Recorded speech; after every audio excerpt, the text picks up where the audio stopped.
All right, so this is 10-59. The area of a sector of a circle is given by the equation of area equals theta divided by 360 times pi r squared, where r is the radius of the circle and q is the measure in degrees of the arc of the sector. Okay, so for A it says solve for theta. Okay, so we get A equals theta divided by 360 times pi r squared.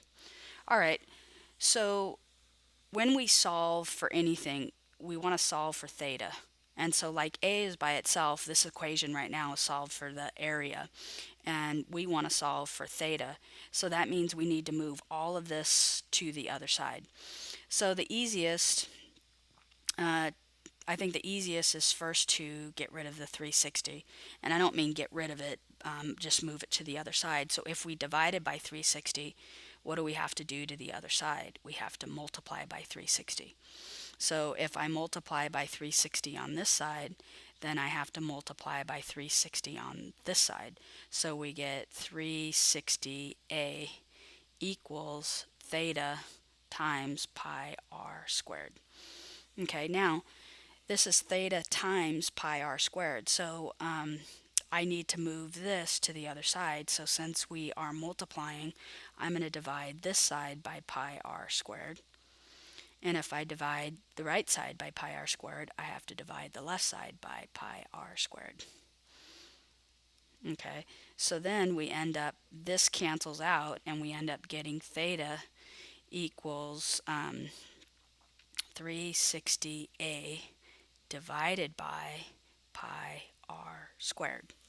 So we could figure out what theta is by doing this equation right here.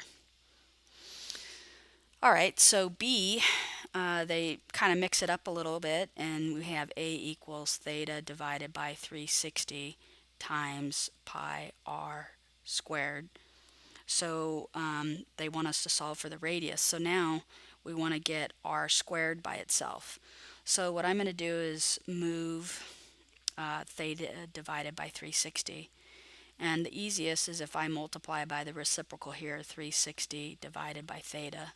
That cancels this out. If I multiply it on the right side, I have to multiply it on the left side.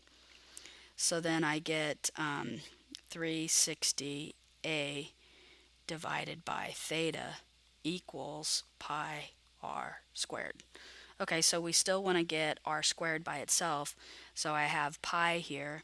So I'm going to multiply by 1 divided by pi, which is the same thing as dividing by pi. And if I do that on the right, then I will do that on the left. And so then I get 360 times the area divided by pi theta, which equals r squared. Okay, so we still don't have it solved because we don't want r squared, we want r. So what do you think we do? We take the square root of both sides, and so then we get r equals the square root of 360a divided by pi theta. And realize we have to say theta can't equal 0 degrees, otherwise we have division by 0, and that is not defined. So we want to, this is an exclusion. And there is your answer.